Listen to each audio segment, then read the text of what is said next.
Ma'am, good morning class. Myself Nupur Pandey and today I am here to present my pharmacology topic that is on steroids and non-steroid drugs. Firstly, we will discuss about steroid drugs. Then steroid drugs. Steroid drugs are the substances that are naturally or synthetic drugs that are characterized by molecular structure of 17 carbon atoms arranged in 4 rings.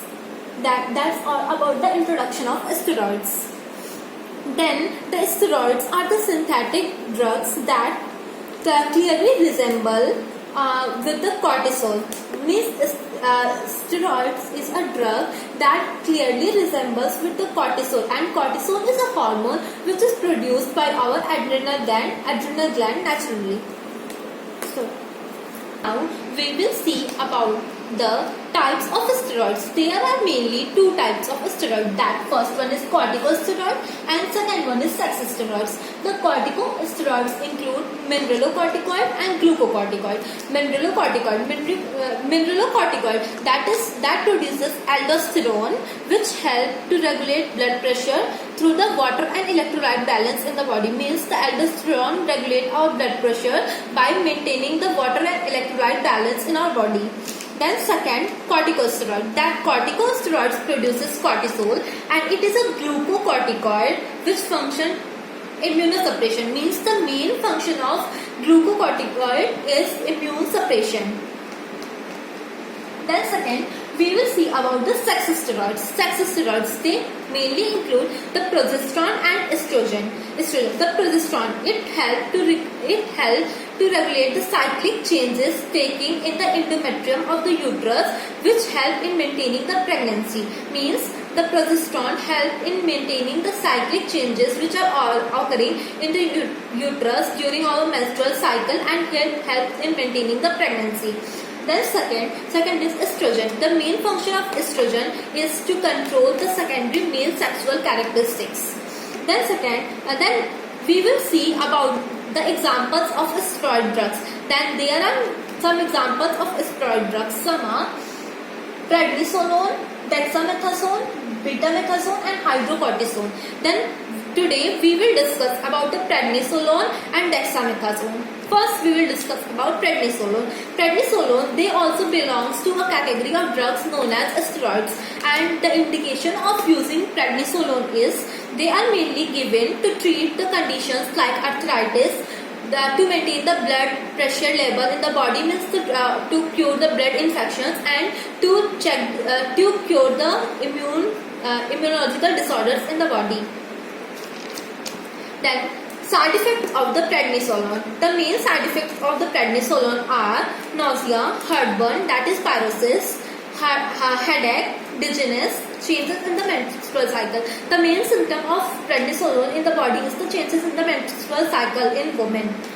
Then the doses of prednisolone. In adult, the prednisolone is given in 5 mg to 60 mg per day per oral. By orally, in adult it is given 5 mg to 60 mg per day, and in children it is given 4 to 5 mg per day per oral. Then the contraindications of prednisolone. The contraindications of prednisolone are tuberculosis. Means the prednisolone is contraindicated in the patients with tuberculosis. Either the patient is inactive tuberculosis patient or it is untreated tuberculosis. In both cases, the prednisolone is contraindicated. And next, the herpes simplex infection in the eyes. Those patients who have the herpes simplex infection in their eye, they are contraindicated prednisolone. Then the diabetes patients are contraindicated for prednisolone. Means the diabetic patient can't take prednisolone. Then fourth contraindication of prednisolone is a psychotic disorder. The patients who are having psychotic disorder, they can't take prednisolone. Then the nursing implementations of while using prednisolone. Means we have to establish baseline data regarding the blood pressure and the intake and output chart of the patient and the weight. We have to continuously monitor the weight of the patient. Then we have to check for the fasting blood glucose level of the patient. We have to check the fasting blood glucose level of the patient before taking the meal. and we have to be alert for any sign and symptom of any side effect like nausea, vomiting, and we have to report the physician at once. Then second one is dexamethasone. Then dexamethasone, it is also used to prevent and release the substance in the body that causes inflammation. Inflammation means that dexamethasone is usually used to reduce the substances in the body that produces inflammation in the body. It is used to treat different inflammatory diseases like allergic disease or skin conditions. It is also used in allergic diseases, and it is also used to treat the skin conditions. Then the dose of dexamethasone. Regarding the dose of dexamethasone is given in adult about 0.75 to 9 mg per day per oral, and in children it is given 0.02 to 0.3 mg per day per oral. 0.02 to 0.03 per kg of the body weight of the children per day. Then the indications of using the dexamethasone. The first indications of using dexamethasone is bronchopulmonary dysplasia. Means the patients who are having bronchopulmonary dysplasia, they are indicated dexamethasone. Then the adrenal insufficiency patients. Then acute lymphoblastic leukemia patients. The patients who are having airway edema, and the patients having meningitis, they are indicated dexamethasone. Then the contraindications of dexamethasone, that is the uncontrolled infection. Means the patients who are having uncontrolled infection, they are contraindicated dexamethasone. Then the patients who are having known hypersensitivity to dexamethasone. Then the third is cerebral malaria. The patients who are having cerebral malaria, they are contraindicated prednisolone. And the patients who are having fungal infection also, they are also not allowed to take the dexamethasone.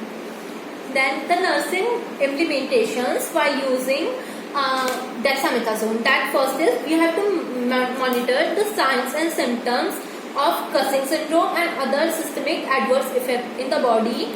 We have to monitor the signs and symptoms regarding the hypersensitivity in the patient, and we have to report the lack of response from the patient. Means the patient can have the lack of response after taking this medicine. Then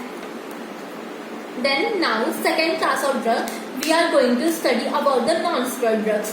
Non-steroid drugs. The non-steroid drugs are also known as non-steroid anti-inflammatory drugs. They are mainly used to relieve or reduce the pain in the body. Means they also come under a wider definition of non-opioid analgesics.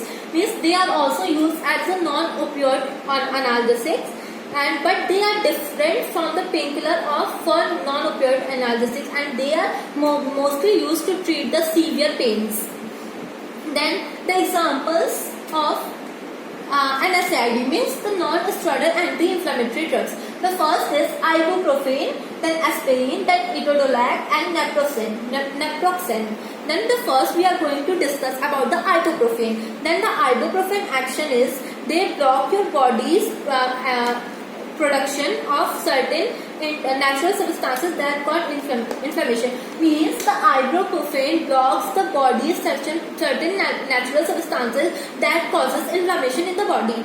Then the doses of ibuprofen is 200 mg TID per oral for the adults. Means the ibuprofen is given 200 mg thrice a day per oral for the adult patient, or 600 mg per day. Then second, means the higher dose can be given up to 600 mg per day. Then the indications for using ibuprofen. The first indication is swelling, pain, fever, menstrual cramps and headache. Means the ibuprofen is mostly used in the swelling, pain, the person who are having fever, and to reduce the menstrual cramps or headache. Then contraindication. The ibuprofen is contraindicated in the patients with asthma, hypersensitivity disorder, or the patients who are having stomach or intestinal ulcers. Then the kidney diseases patients and the pregnancy third trimester. Means the third trimester pregnancy women can't take ibuprofen. Then the side effect of ibuprofen. The first side effect of ibuprofen is gastrointestinal discomfort, because the taking of ibuprofen causes the gastrointestinal discomfort in the patient.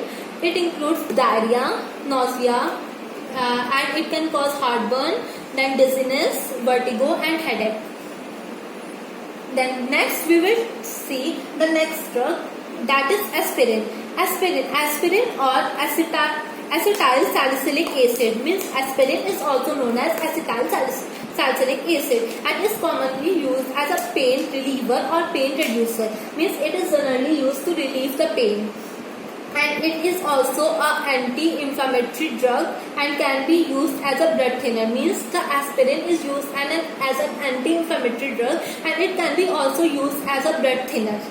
Then the dose of aspirin. The dose of aspirin for the adult is 325 mg to 650 mg per day per oral.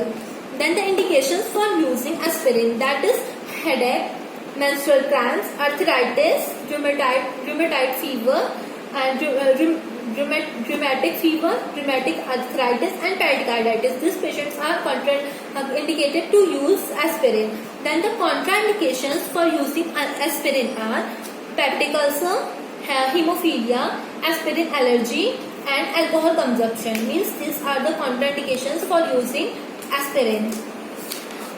Then we will see the side effects of aspirin. That the side effect of aspirin can cause indigestion, nausea, vomiting, and it can cause irritation in the stomach or the gut, and it can often leads to stomach bleeding sometimes.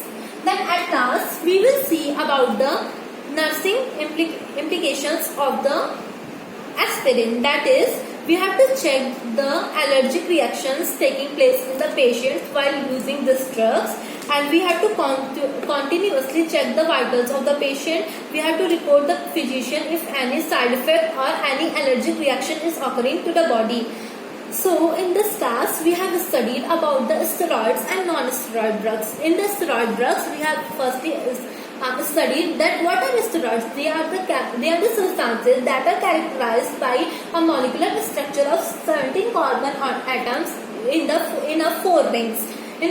Then we have seen the types of steroids. There are mainly 2 types of steroids, that is corticosteroids and sex steroids. The corticosteroids include mineralocorticoid and glucocorticoid, and the sex steroids include progesterone and estrogen. Then we have seen the example of steroids, that is prednisolone, dexamethasone, betamethasone and hydrocortisone. In this we have studied the 2, that is dexamethasone and prednisolone. Then now we have studied the non-steroid drugs, that is non-steroid anti-inflammatory drugs, and its main function is to relieve the pain, and it is also used and differentiated with the opioid analgesics. Then the example are ibuprofen, aspirin, etodolac and naproxen. Then in this we have studied about the ibuprofen and aspirin. Thank you.